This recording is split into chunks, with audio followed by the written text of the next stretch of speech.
Bueno, buenas tardes. Yo voy a hablar de la utilidad del ultrasonido en UVI. El ultrasonido, y en particular la ecografía, es un estudio complementario que es muy útil en esta patología, ya que nos permite confirmar una sospecha diagnóstica, nos ayuda a hacer el diagnóstico, inferir la causa, evaluar la extensión y severidad del cuadro, ya sea cuando el paciente tiene medios opacos o transparentes.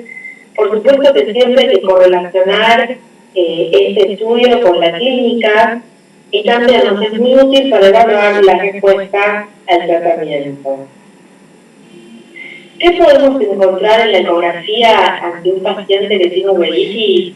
Podemos no encontrar nada, como vemos acá, donde vemos una ecografía normal, sin ningún hallazgo característico, o podemos encontrar una serie de hallazgos de acuerdo a la uveitis de la que se trate. Por ejemplo, podemos tener un engrosamiento de la coroides, como vemos acá. Es importante remarcar que cuando evaluamos la coroides, siempre tenemos que evaluar los dos ojos, porque también nos puede pasar, por ejemplo, que un paciente hipermétrope y tenga una coroides más engrosada de lo habitual y sea por la hipermetropía y no porque haya tenido un uveitis. Evaluamos entonces el grosor de la coroides estaría desde acá hasta acá, es esta franja que vemos acá. También evaluamos, en este caso, por ejemplo, hay un líquido antiescleral, cierto fluido, que es lo que vemos acá como esta línea hipoecogénica por detrás de la coroides. Vamos a ver dónde encontramos estos hallazgos, que esto es simplemente descriptivo de las generalidades que podemos encontrar. Fíjense que en esta ecografía normal, esta línea hipoecogénica no aparece. Y la coroides acá, que es normal, es de menor espesor que esta que vemos acá. También podemos encontrar flotadores, que son estos ecos puntiformes que vemos en la cavidad vítrea, pueden estar en el vítreo, en algunos casos son subhialoideos, como acá también. Ven que es una membrana que es la hialoides y por debajo encontramos estos flotadores. Y también podemos encontrar imágenes de membrana, como vemos acá. En este caso son imágenes de membranas que confluyen en una lesión sólida. También podemos encontrar además de flotadores vítreo, desprendimientos del vítreo posterior, de la hialoides, que vemos acá, de la hialoides posterior, y catarata. Esta es una ecografía donde nos permitía al ojo del paciente llegar a ver estructuras más interiores. Entonces, como dije, flotadores, el caso, por ejemplo, de una toxoplasmosis, de una retinocoroiditis por toxoplasmosis, que como ustedes saben, bueno, es un parásito, toxoplasmose y todo eso lo verán en la clase correspondiente a uveitis.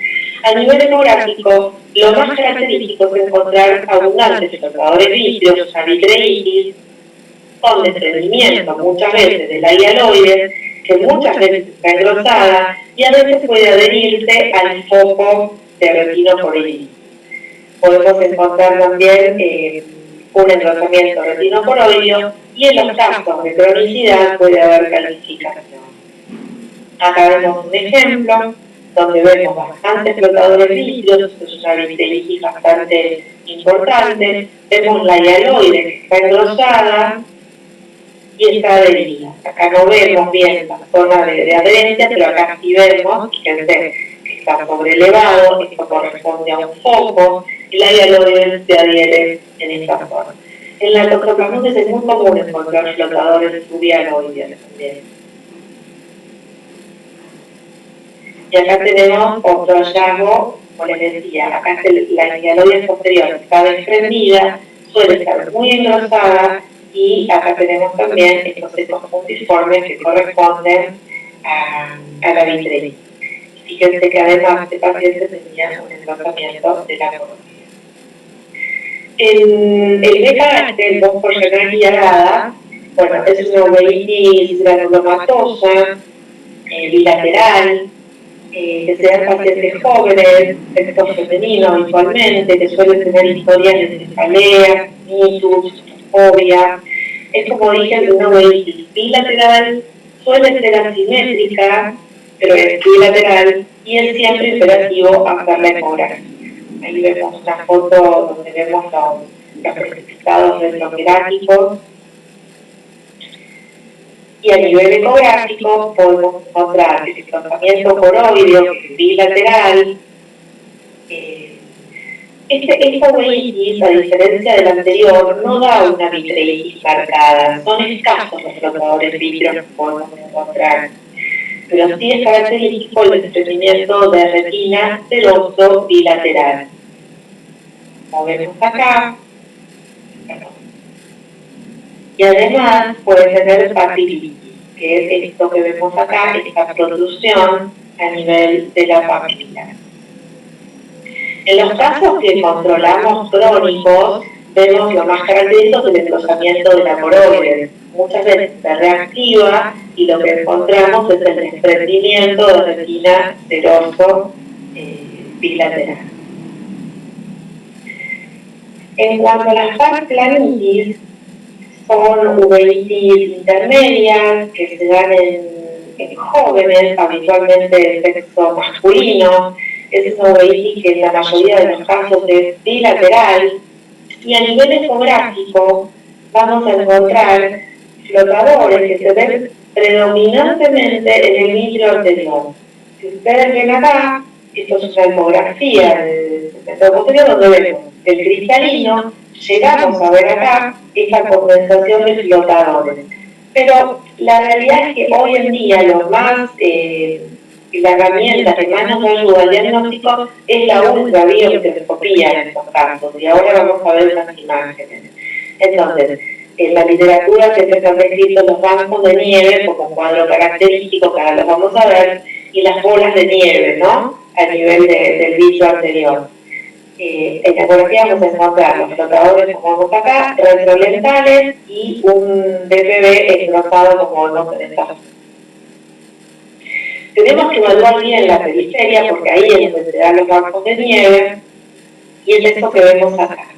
Acá tenemos la pared, esto hacia adelante está la córnea, este es el iris, este es el cuerpo ciliar y fíjense que acá tenemos toda esta condensación, toda esta zona que corresponde al banco de nieve, ¿sí?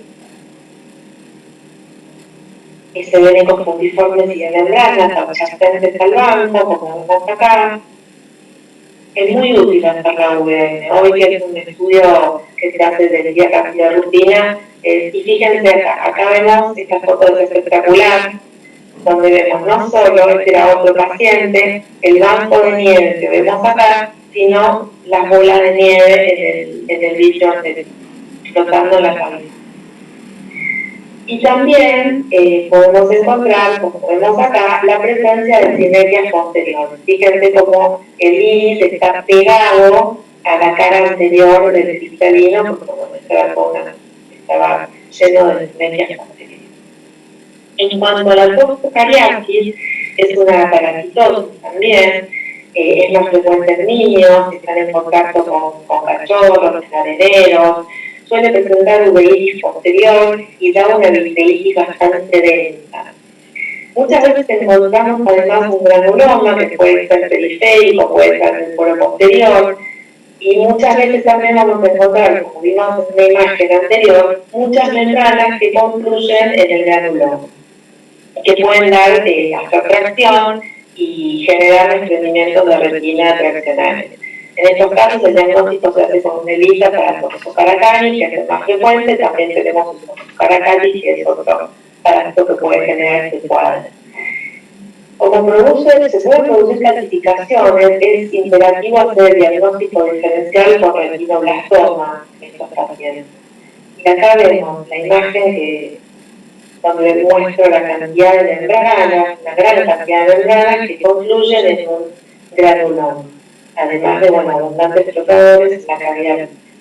Este es otro caso donde vemos la vitreitis y las bandas que confluyen, traccionan, y fíjense que esto está traccionando y en muchos casos termina, como dije antes, en un desprendimiento de retina traccional. En las escleritis, la ecografía nos ayuda a las escleritis posteriores para ver la parte posterior. del globo, donde es característico encontrar lo que llamamos el signo de la T, ¿no? Hay presencia de fluido epiescleral, como vemos acá, y si bueno, en esta foto no se ve el nervio óptico, pero si se tuviera el nervio óptico que se ve hipocongénico, tendríamos lo que llamamos el signo de la T. Este es un hallazgo muy característico de la esclerosis posterior. Este es un caso que tenemos recientemente en el hospital. Clínicamente es una escleritis y encontramos acá, pero es localizado, encontramos presencia de fluido epiescleral, pero vemos acá y lo que nos llama la atención es esta zona como que se inventa un poco la pared, ¿no? Nuestra sospecha de escleritis, pero estamos estudiándolo para ver si no presenta además otro tipo de lesión. La UVM, por eso yo puse ultrasonido uveitis en el título, porque la UVM también es un estudio sumamente útil para varios casos de uveitis. Nos sirve principalmente, bueno, además de la planitis, como vimos antes, acá tenemos un caso donde vemos que está lleno de ecos multiformes. En la cámara anterior, esto es por la presencia de Tindal, pero bueno, esto es un hallazgo, no es necesario que uno VM para ver el Tindal, como todos saben. Pero no tenemos que útil las uveitis crónicas para evaluar los procesos ciliares y el estado de los procesos ciliares. Los procesos ciliares están normales, tienen esta forma característica de dedo de guante, como vemos acá, estos son procesos ciliares catastróficos, urgentes, normales. Tenemos otros casos, como acá, donde hay membranas ciclíticas y esta es otra indicación por la que se pide la UV en la uveitis, donde vemos los procesos ciliares embebidos en estas zonas con membranas, ¿no? Acá vemos uno normal y fíjense cómo vemos las membranas y muchas veces se ven cómo traccionan los procesos ciliares, como acá, ¿no? Que se ve que desplaza, fíjense la membrana, cómo se adhiere y tira de los procesos ciliares. Este es un paciente que me lo enviaron por uveitis, no se sabía bien la verdad el diagnóstico, había sido operado de calación en el interior y el paciente se había descompensado la córnea, había empezado con un cuadro que no entendíamos bien qué era lo que tenía. Cuando yo lo vi, le encuentro esto a nivel que empezaba en el limbo y continuaba hacia atrás en una de las horas, exactamente ahora no recuerdo cuál. No sabíamos realmente qué era esto que se había formado, pero si ustedes ven, fíjense acá cómo esta lesión que tiene acá va invadiendo un poco la pared posterior, ¿no? Tenía sinequias, la córnea descompensada, no se podía ver bien la cámara anterior, pero bueno, esto fue llamativo, era raro, pero se veía que había un proceso acá que estaba invadiendo toda esta zona. A las 3 semanas viene el paciente y fíjense cómo cambió esta imagen, que es en la misma hora, en el mismo cuadrante, era un proceso infeccioso que terminó perforando el globo ocular. Fíjense, en pocos días cómo siguió la evolución y cómo perforaba. Y fíjense la presencia de los procesos ciliares hipotróficos, disminuidos de tamaño, escasos, fíjense, a diferencia del cuadro, de los cuadros anteriores, ¿no? Se los veían urgentes. Entonces, es muy útil este estudio para evaluar el estado de los procesos ciliares. También la UVM nos sirve, que muchas veces tenemos pacientes que están hipotónicos, y bueno, nos sirve no solo para evaluar el estado de los procesos ciliares, sino para descubrir que tienen desprendimientos coroideos, planos, muy pequeñitos, que con la ecografía no se ven. Este es otro caso de un paciente con un síndrome de Buchet, uveitis, glaucoma y FEMA. El diagnóstico se lo hicimos por la clínica y lo corroboramos por la UVM. Un paciente que había sido operado de un ojo de catarata sin ningún antecedente.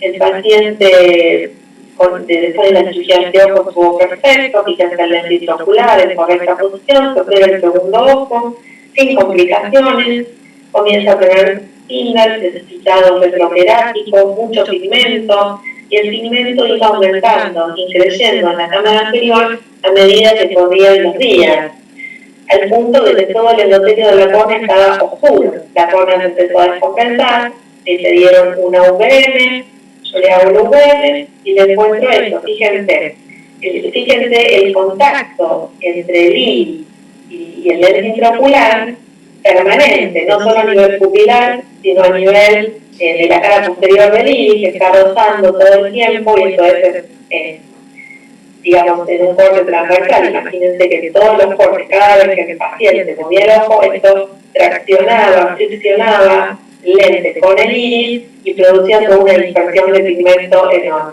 Esto terminó en la extracción del lente. Y esto hicimos que nos ayudó para el diagnóstico del síndrome uveitis glaucoma y que había tenido un pequeño sangrado.